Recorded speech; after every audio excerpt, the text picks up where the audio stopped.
I need police. My brother killed my brother. I heard the street name. What you going outside or somewhere so I can hear you?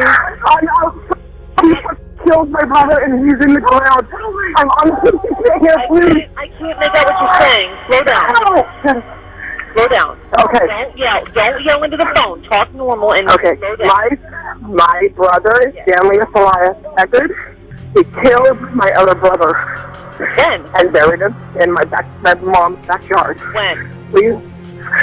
3 days ago. Please, because my brother's here and he sees us digging up the body. He's gonna kill us. Oh my God. El amor por una mujer llevó a los hermanos Eckerd a la peor de las tragedias. Ni su propia familia podía creer de lo que el mayor de ellos había sido capaz. Tenían toda una vida por delante, sin embargo, hoy uno se encuentra tras las rejas y otro a varios metros bajo tierra.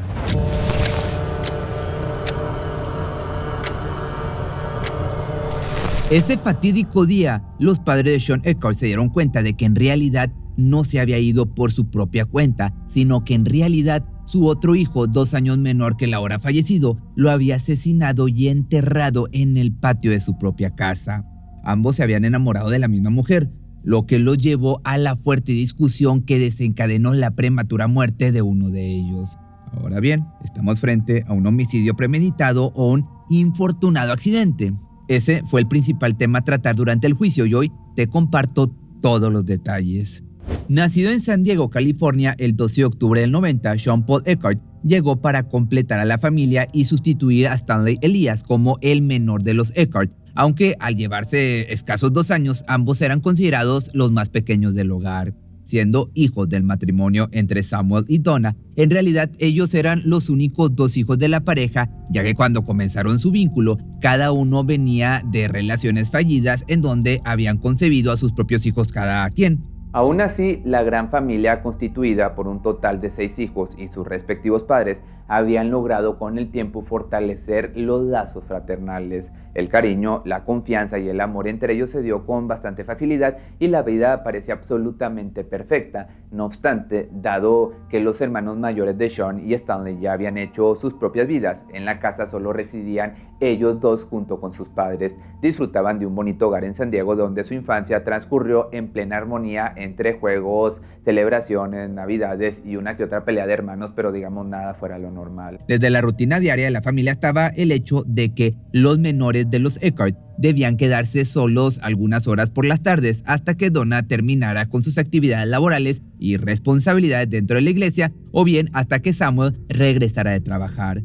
Por esta razón, la infancia de los chicos se caracterizó por tener una buena relación, un comportamiento muy fraternal, haciéndose compañía mientras esperaban la llegada de sus padres. En general, la familia no era conocida por su popularidad entre vecinos. Por el contrario, se les veía como personas muy reservadas y a la vez conservadoras. Nunca iban más allá que un simple saludo de buenos días o buenas noches. Sin embargo, con el paso de los años, Sean comenzó a mostrar rasgos que sus padres no poseían. Poco a poco, su personalidad extrovertida se fue adueñando de su adolescencia y cuando menos lo pensó, ya había hecho amistad con varias personas del vecindario, sobre todo una muy especial con una mujer que vivía cerca de ahí. Su nombre era Mary Jane, una madre soltera de 2 hijas y dueña de un montón de animales que podían verse en los alrededores de su casa, siendo caballos, ovejas, gallinas y cabras las principales especies. Esto último fue lo que cautivó a Sean por completo. Le gustaba convivir mucho con los animales y fue por eso que se ofreció a cuidarlos dándoles de comer, aseando el área e incluso jugando con ellos. Y así fue como la relación entre Mary Jane, sus hijas Daniel y Nicole y Sean Paul Eckerd se convirtieron en algo mucho más allá que simple relación vecinal. Las chicas ya lo consideraban como uno más de la familia, siendo casi un hijo para la mujer y un hermano para las jovencitas. Esos años sin duda fueron los más felices en la vida de él. Desgraciadamente, para el año 2005, los Eckerd recibieron una triste noticia. La casa en la que vivían era de alquiler y los dueños les comunicaron que estaban a punto de venderla, de manera que se vieron obligados en buscar otro lugar para vivir.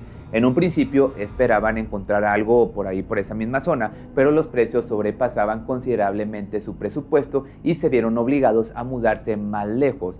Bajo esta problemática, de pronto surgió que la madre de Samuel tenía una propiedad en Florida, en Estados Unidos, justo donde casualmente la madre de Donna se encontraba viviendo ya en su vejez. Parecía, pues digamos, una oportunidad única. Por una parte, el alquiler sería muy bajo y por otra estarían cerca de la abuela de los hermanos Eckhart. Para los escasos 15 años de Sean, esta noticia le pareció totalmente devastadora. Él no quería irse de su hogar, ahí estaba la familia en la que había encontrado ese cariño que en casa no recibía, dado que a sus dos padres siempre se la pasaban trabajando. Entonces les pidió que por favor lo dejaran vivir con Mary Jane y sus hijas, pero tanto Samuel como Donna le dieron un rotundo no.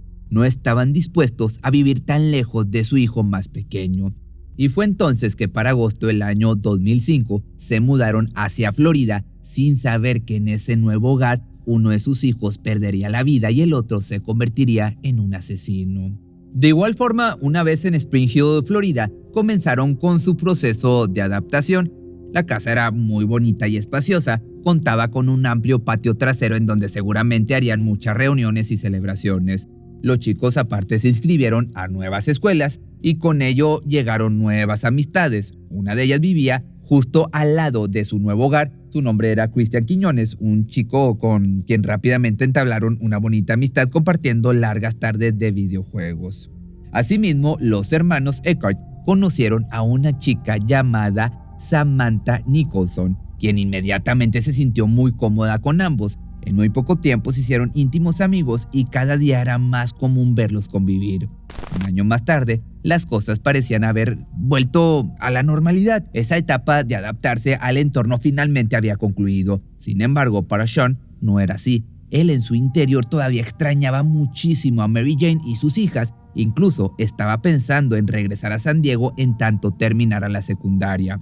Pero curiosamente, quien sorprendió con la noticia de abandonar los estudios fue Stanley. Últimamente su comportamiento se consideraba algo inapropiado. Sus amistades con los chicos malos del vecindario le estaban consumiendo la mayor parte de su tiempo y fue esa época en que comenzó su rebeldía. Ya para el año 2007 lo arrestaron por primera vez por fraude, pero corrió con una buena suerte de que retirara los cargos. Sin embargo, ya nada lo podía deslindar de los adjetivos que sus conocidos empezaron a darle, como mentiroso y ladrón de baja autoestima. Aún así, el joven seguía contando con el apoyo de su familia, en especial el de su hermana Laura, que lo consideraba un chico de alto coeficiente intelectual y un músico prometedor. Por desgracia, eso solo fue el principio de una serie de pesares que cayeron sobre la familia. Continuando con la noticia de que ahora Sean abandonaba la escuela, situación que causó cierta preocupación en sus padres, quienes pensaron que tomaría el mismo camino que su hermano mayor, pero la realidad era muy distinta. La personalidad de Sean no coincidía para nada con la de Stanley, pues él, en lugar de tomar el camino fácil, decidió conseguir un trabajo y aportar con dinero a la casa de sus padres. Así se mantuvo por un tiempo la situación en casa, hasta que de pronto la salud de Sean se comenzó a deteriorar, haciendo que tuviera que salirse de trabajar para intentar recuperarse. Pero las cosas no le resultaron bien. Por el contrario, cayó en una encefalitis que le hizo entrar en coma por aproximadamente 40 días. El pronóstico que daban los doctores no era para nada favorable. La familia debía prepararse para lo peor y estar listo para despedirse en cualquier momento. No obstante, tanto sus padres como sus hermanos optaron por mantener intacta la fe en que el chico se recuperaría y, como si fuera un milagro, de pronto Sean estaba de vuelta, solo que muy debilitado y con un largo camino que recorrer para su recuperación. Así estuvo un año entero acudiendo a terapias en donde le enseñaron a hacer algunas actividades desde cero, pero siempre con el apoyo, como te digo, de su familia, y al cabo de un año ya estaba completamente recuperado. Esa fatídica experiencia no solo le había devuelto la vida que tanto amaba, sino que le había dado lo necesario para verla con otros ojos, de modo que decidió entrar a la escuela nuevamente y disfrutar al máximo cada día como si fuera el último. Naturalmente, con el tiempo expresó su deseo de regresar a California, donde Daniel, su madre y su hermana lo esperaban con ansias. Corría el año del 2009 cuando finalmente pudo regresar y cuando llegó a su segundo hogar lo recibieron con las puertas abiertas. Lo cierto era que los planes de Sean eran quedarse e iniciar una nueva vida ahí, concluyendo su secundaria y posteriormente comenzando sus estudios para convertirse en terapeuta. Ante semejante noticia, Donna le pidió que esperara un poco más, considerando que sus terapias apenas habían terminado. Creía que en cualquier momento el chico podría necesitar ayuda.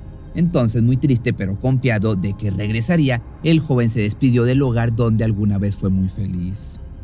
Una vez de regreso en Florida, dio inicio a lo que sería su cruel destino bajo tierra en su propia casa. Esto retomando la amistad que los chicos sostenían con Samantha, ambos secretamente atraídos por ella y haciendo algunos intentos para lograr conquistarla. Pero todo comenzó con mensajes de texto entre los chicos y ella, como si se tratara de una competencia para ver quién lograba enamorarla primero.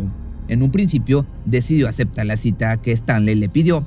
Salieron durante toda una tarde entera, compartieron bonitos momentos y una vez caída la noche, ambos regresaron en el auto de Samantha a casa de los Eckhart. Ahí se despidieron con un beso y Stanley se quedó pensando que finalmente había logrado tener más que una amistad con ella. Obviamente no tenía idea de que en cuestión de días Samantha iba a cambiar de opinión y consideraría a Sean como un mejor prospecto, dando paso a una situación sumamente complicada que finalmente quebraría por completo la relación entre los hermanos. La recién pareja dejó pasar unos días guardando el secreto de la relación, pero pronto decidieron charlar con Stanley para evitar cualquier malentendido que, en su defecto, se enterara por otro lado.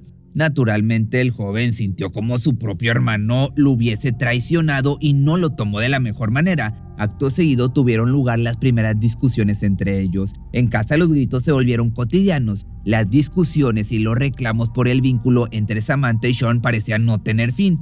Y por si fuera poco, el mayor de los Eckhart comenzó a intentar meterse en la relación de su hermano y Samantha. Lo hizo mediante mensajes de texto donde acusaba a Sean de únicamente querer jugar con los sentimientos de la mujer, aunque en realidad solo eran los celos de Stanley hablando por él. Estaba molesto y no faltaba mucho para que en un arranque de ira perdiera totalmente el control. Y de esta manera todo comenzó la madrugada del 19 de junio del año 2010. Tras un día en compañía de su novia, Sean llegó a casa directo a dormir. No se imaginaba que la rabia de su hermano fue tan severa y no se preocupaba por su propia seguridad. Sin embargo, minutos después, Stanley ya se encontraba forzando la cerradura de la habitación de su hermano. Llevaba una cuerda consigo e iba dispuesto a encararlo. Cuando el joven se percató de la situación del intruso en su cuarto, despertó algo confundido. Lo primero que escuchó fueron los ya constantes reclamos de su hermano y ese momento dio inicio a una nueva discusión. Pero lo que había comenzado como una simple pelea de hermanos, rápidamente pasó a la violencia física en donde los dos se encontraban forcejeando. De pronto Stanley puso la cuerda que llevaba alrededor del cuello de Sean y presuntamente debido a los empujones ambos cayeron al suelo. Fue un momento decisivo en el enfrentamiento, pues, aunque el mayor de ellos se levantó del piso para continuar con los empujones, el otro quedó completamente inmóvil. Temeroso a que hubiera pasado algo grave, Stanley se acercó a su hermano para decirle que se levantara, pero este ya no respondió. Se había golpeado en el cuello de tal forma que su vida se esfumó en cuestión de segundos. Acto seguido, el sobreviviente entró en un estado de pánico tan severo que su juicio se nubló por completo. Stanley cargó el cuerpo de su hermano sin vida y lo puso sobre la cama. Después procedió a caminar de un lado a otro poniendo sus manos en la cabeza a modo de arrepentimiento y repitiendo una y otra vez la frase «Fue lo que hice y cómo llegamos a esto». Posteriormente salió al patio trasero de su casa y procedió a excavar. Él mismo puso sus manos sobre la tierra para hacer el pozo en donde arrojaría el cuerpo de su hermano fallecido. Más adelante se supo que actuó de tal forma para evitar que su madre pasara por el duelo y el dolor de haber perdido a su hijo menor. Pues la realidad era que en ese momento el joven no estaba pensando con claridad. Peor aún, cuando su madre despertó por el ruido proveniente del patio, le preguntó que qué hacía afuera y simplemente lo que contestó fue que se estaba desahogando de algunas cosas de Samantha. Con esa información, Donna regresó al dormitorio. Obviamente no tenía idea de que su hijo ya no contaba con vida y mientras tanto él tuvo tiempo necesario para cubrir el cuerpo en su totalidad. Al mismo tiempo pensaba que dentro de 2 semanas lo trasladaría a otro lado, ya que sus padres tenían planeado salir de la ciudad. Solo debía justificar de alguna manera la ausencia de su hermano y evitar a toda costa que alguien descubriera el cadáver. Por medio entonces de mensajes de texto y haciéndose pasar por Sean, Stanley hizo creer a todo el mundo que su hermano había decidido marcharse a California. Tenía mucho sentido, pues, dado que sus padres sabían cuánto lo anhelaba. No obstante, lo extraño radicaba en que su único medio de comunicación eran los mensajes de texto. Nadie había escuchado su voz los últimos 2 días y eso mantenía latente la preocupación de Samuel y Donna. Por otro lado, mientras la situación estaba bajo control, Stanley no perdió el tiempo en querer conquistar a Samantha. Le dijo que ahora su hermano estaba lejos. Ambos podrían intentar de nuevo, algo que extrañamente la chica aceptó sin objeción alguna.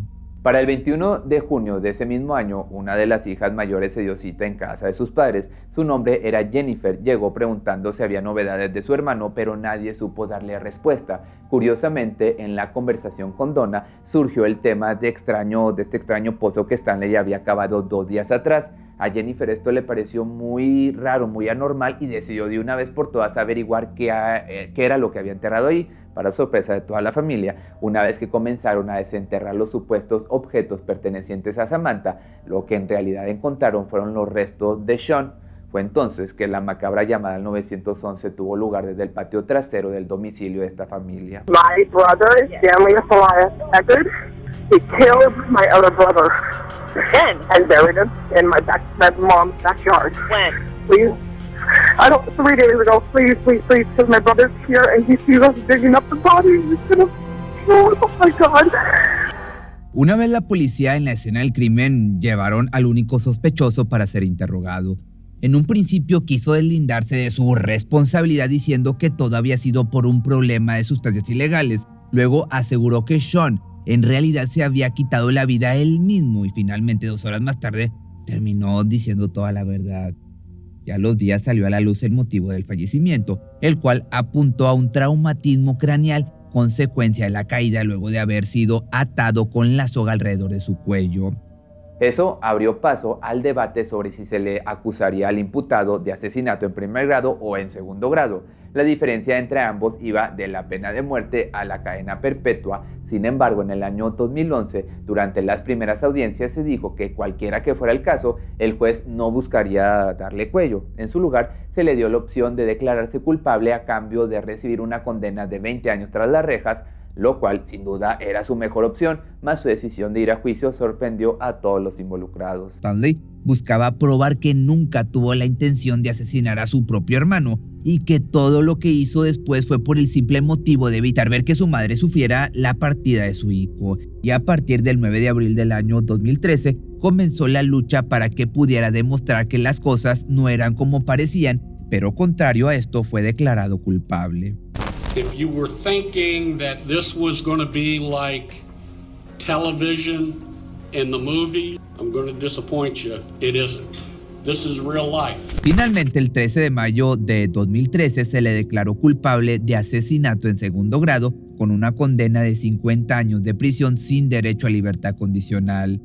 Tanto Samuel como Donna hasta ahora creen que ese terrible desenlace fue resultado de una pelea entre hermanos que salió mal y consideran la pena de Stanley como injusta. Pero dime tú, ¿qué opinas al respecto?